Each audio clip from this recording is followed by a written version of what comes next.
Little unknown fact about this video, I'm not wearing any pants. Black Oni. Hey guys, this is another episode of JBlaze Online. Of course, I am your host, JBlaze06, and I'm going to talk to you today about E3.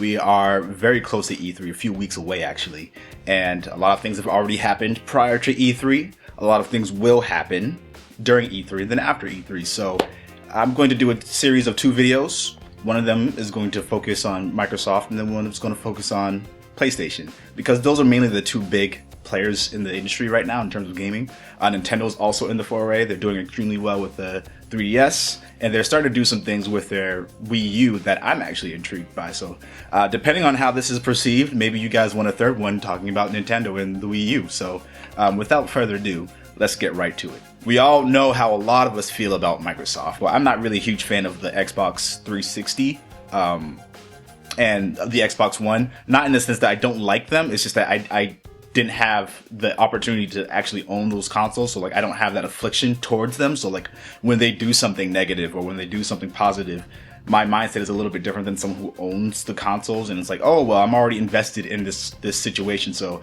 a lot of the stuff I've already seen from Microsoft has not been as positive, and so I haven't taken the plunge into jumping into getting an Xbox One. So I guess that's the reference to why I don't have an Xbox One at the moment. Anyway, the idea behind this video is to talk about the top 5 things that Microsoft can do to wow us at E3. Number 5, they just announced that a Connectless bundle is coming. I'm really excited about this. One, because I'm not a huge fan of Kinect. I think the idea behind it is very cool.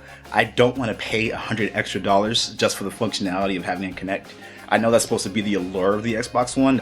It's not that important. It's not important enough to make it cost more than a PlayStation 4, which is arguably a more powerful console. What they can do to further drive home the point that they're really listening to consumers and really focus on being competitive in the situation is dropping their price by $25 to $50 extra. So the $400 proposition for an Xbox One without a Kinect is great.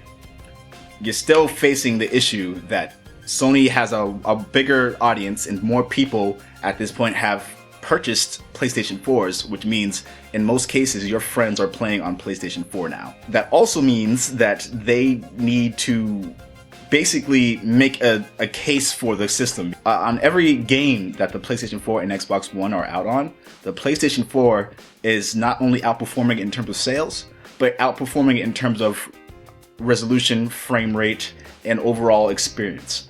And they really need to make sure that they're on top of staying competitive in any way possible, and that would, in this case, probably mean dropping the price even more. Number 4. Really show us what the power of the cloud is capable of. Now, I had a really long discussion with one of my long-term friends, Bauer Kills. You've seen him maybe in some gameplay videos and also on the podcast.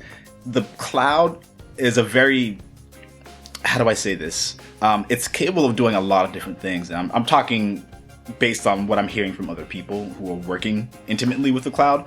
Bauer Kills, for example, works with cloud security systems. And so he's basically making sure that the cloud systems are secure and they're not open or prone to cyber attacks. Microsoft apparently has a lock on the cloud. Like they really have a great infrastructure set up. Their security is pretty sound, and what they're looking to do with the cloud technology in terms of back-end processing and back-end, fidelity enhancements can really mean some awesome things for gamers. But no one is going to understand any of that unless you show us with tangible proof what it can actually do for our game. So talking about having driver tars is a cool idea, I guess, but that really doesn't apply to most people when they're thinking of playing their game and getting the most out of their experience.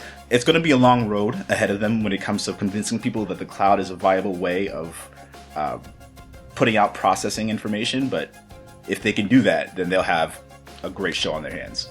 Number 3, Microsoft has been doing an excellent job at maintaining its momentum when it comes to the games. They've been announcing a bunch of games. Titanfall has been a big hitter on the system, and even though it hasn't really pushed that many systems, people have been talking about it a lot.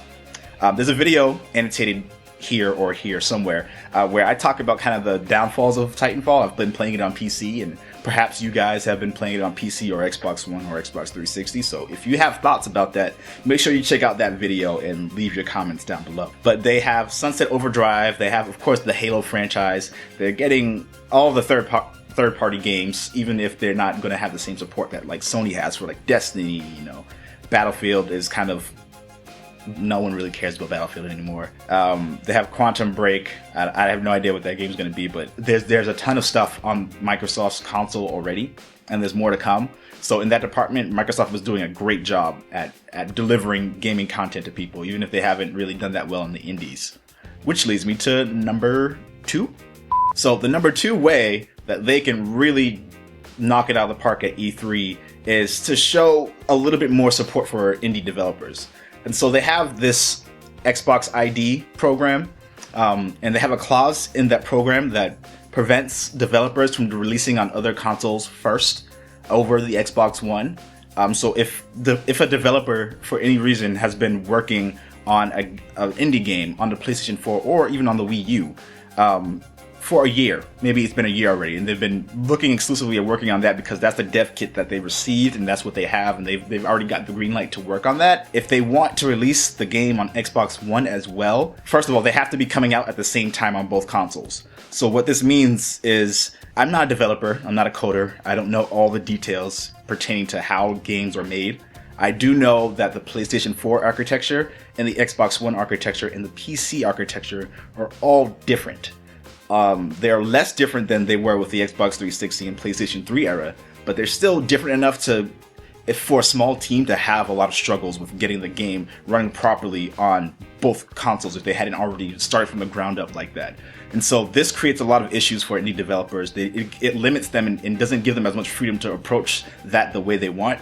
If Microsoft wants to really blow this out of the park and be top dog out there, they really have to get on that. And the number 1 way, maybe this could just be considered the top way in which Microsoft can blow this out of the park at E3, is to be so clean cut, so crystal clear, and so transparent with its audience, the people, us, that it'll restore faith in a lot of people who were fanboys of Microsoft's consoles, who have made the switch. You need to really be genuine. You need to come convincing us of why we should trust you with our money. Because in the end, we're spending $400 on a console in good faith, thinking that we're going to get great gaming experiences out of the console. And so far, Microsoft has put out, they had Dead Rising, Forza, and Titanfall. And those would probably be in terms of their exclusives, their 3 biggest games that they have out right now. And there's no telling what the games will be like when they come out later on this year or next year, but I can only assume they're going to be really great because we've been getting some awesome experiences so far from both Sony and Microsoft, and I hope that continues. So you guys, of course, let me know what you think in the comment section down below. Press that like button and subscribe for more awesome content. You will be the first to know when there's new uploads, and make sure you check out the video accompanying this talking about Sony. Anyway, thank you guys for watching, and as always, I'll catch you guys later. Game on, J Blaze out.